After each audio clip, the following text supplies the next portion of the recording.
Hello friends, नमस्कार. कसे आहात तुम्ही सर्व? मजेत ना? आय होप तुम्ही सर्व मजेतच असाल. तर आजच्या माझ्या व्हिडिओमध्ये मी तुमच्यासोबत गोड शिऱ्याची रेसिपी शेअर करणार आहे. इथे मी गुळाचा शिरा बनवते आहे.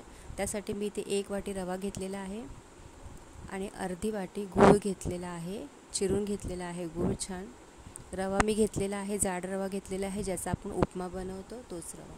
इथे मी वेलची पावडर घेतलेली आहे रेडीमेड, काजू घेतलेले, बदाम घेतलेले आहेत आणि मनुका घेतलेले आहेत आणि त्यासोबतच इथे घेतलेलं आहे तूप घेतलेलं आहे मी.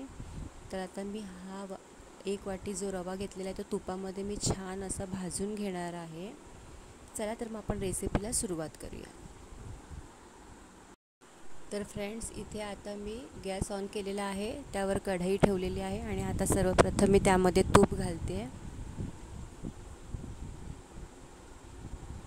साधारणतः 3 ते 4 चमचे तूप मी इथे घालते आहे. तूप छान मेल्ट झालं की आपण त्यामध्ये रवा भाजायला सुरुवात करूया.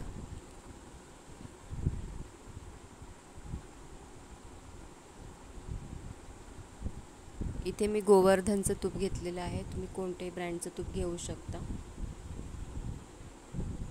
आता दुसरीकडे मी इथे गूळ जे मी चिरून घेतलेलं आहे ना, ते आपण पाणी घेऊन त्या पाण्यामध्ये गूळ वितळून घेणार आहोत आणि ते गुळाचं पाणी आपण वापरणार आहोत. इथे आपण साखरेऐवजी गुळाचा वापर करतो आहे. तर सर्वप्रथम मी एकीकडे रवा भाजायला घेते.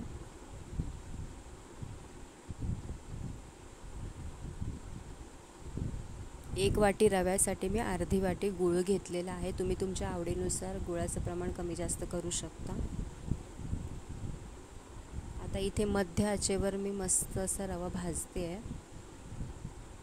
रवा आपल्याला छान असा सुगंध येईपर्यंत, त्याचा हलकासा कलर चेंज होईपर्यंत आपल्याला भाजायचा आहे. आपल्याला अतिशय मोकळा असा शिरा पाहिजे असेल तर आपल्याला रवा छान भाजायला हवा, नाहीतर तो चिकट होतो. तर तसा नको आहे आपल्याला दाणेदार शिरा बनवायचा, अगदी मोकळा असा. तर त्यासाठी आपल्याला रवा तुपामध्ये छान भाजून घ्यायचा आहे.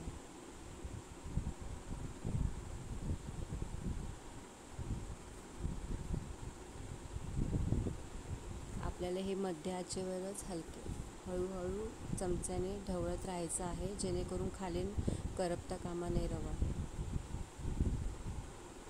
एकीकडे मी इथे पाणी गरम करायला ठेवलेलं आहे. त्यामध्ये मी थोडंसं पाणी तापलं की त्यामध्ये गूळ घालणार आहे, जे पाणी आपण रव्यामध्ये घालणार आहोत. इथे रवा आपल्याला छान मध्य आचेवर भाजून घ्यायचा आहे आणि ही मेन प्रोसेस आहे, तरच आपला शिरा दाणेदार होतो. त्याच्यामुळे छान भाजून घ्यायचं आहे आपल्याला.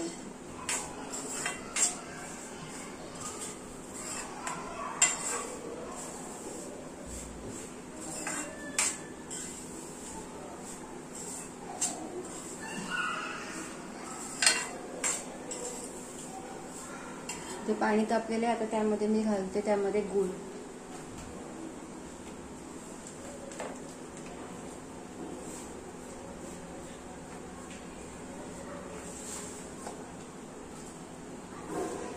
तुम्ही तुमच्या आवडीनुसार गुळाचं प्रमाण वाढवू पण शकता. जर जास्त गोड हवं असेल त्याने जास्त घ्या.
तर फ्रेंड्स, इथे मी छान भाजून घेतलेलं आहे रवा तुपामध्ये.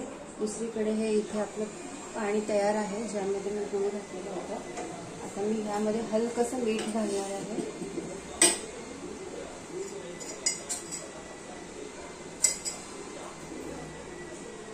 चिमूटभर असं मीठ घातलेलं आहे.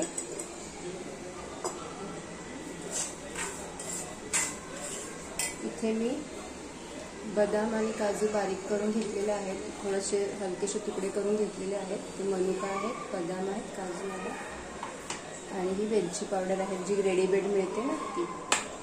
आणि यामध्ये थोडं थोडं करून घालून हे ढवळणार आहे.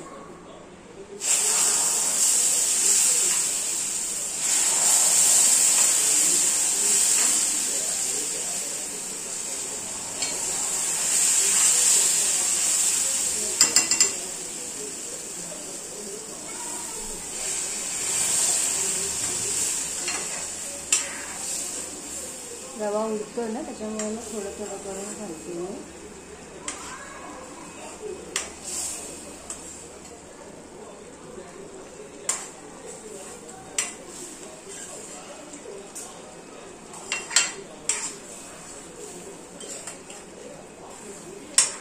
छान असं ढवळून घ्यायचं.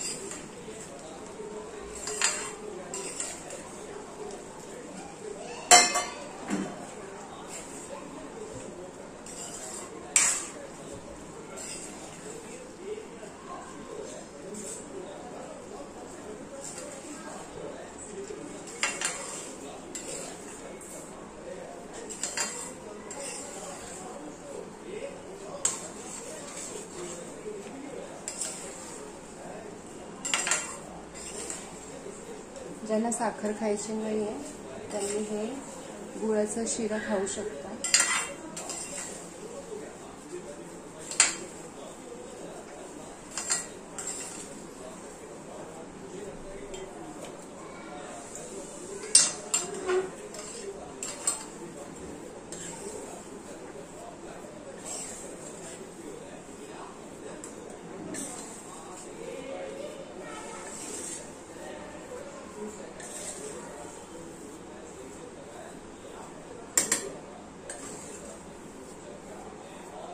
यावर मी थोडा वेळ 1-2 मिनिटांसाठी झाकण ठेवते.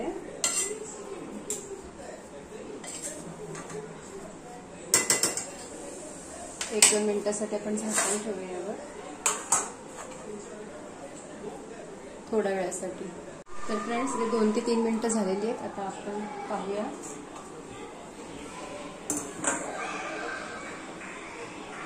दोन ते 3 मिनिटं छान अशी वाफवून दिली आहे मी. पाहू शकता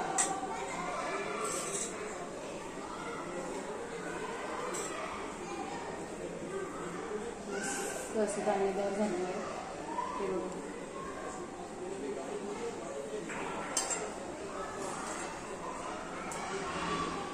आता यावर मी वेलची पावडर घालते, ही जी मी तुम्हाला दाखवलेली रेडीमेड आणलेली.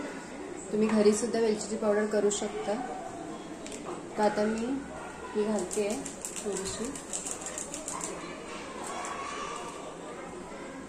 मिक्स करून घेते.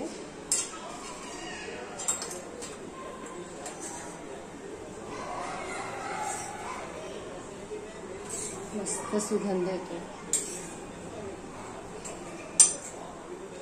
आता वेलची पावडर घातली ना तर मस्त सुगंध येतो वेलची पावडर.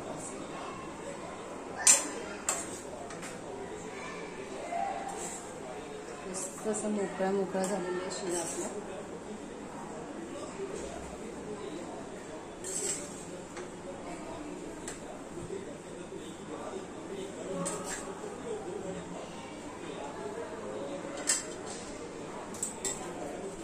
आता यामध्ये वरून मी आता हे सर्व ड्रायफ्रुट्स घालते.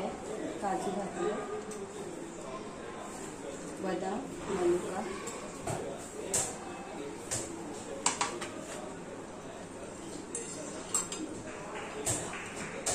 आपण हे आता सर्व करूया. आता मी हे प्लेटमध्ये सर्व करते.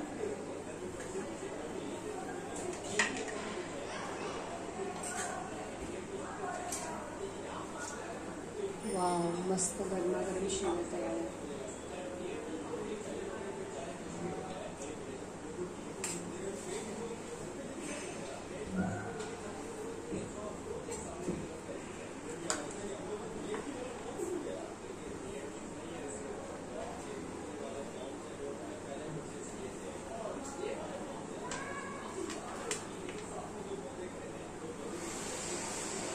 हे बघा, पाहू शकता.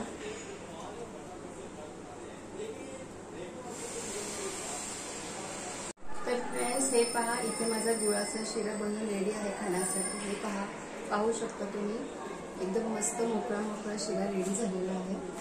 मी खाऊन बघतो, गोड वगैरे परफेक्ट झालेलं आहे तुम्ही.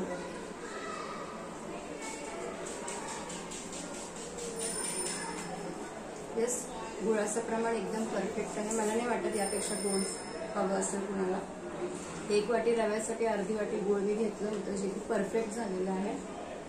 तर मग कशी वाटली तुम्हाला माझी आजची रेसिपी नक्की सांगा मला कमेंटमध्ये. तर भेटूया माझ्या पुढच्या व्हिडिओमध्ये एका नवीन रेसिपीसोबत. तोपर्यंतसाठी बाय बाय, टेक केअर, काळजी घ्या सर्वांनी, बाय.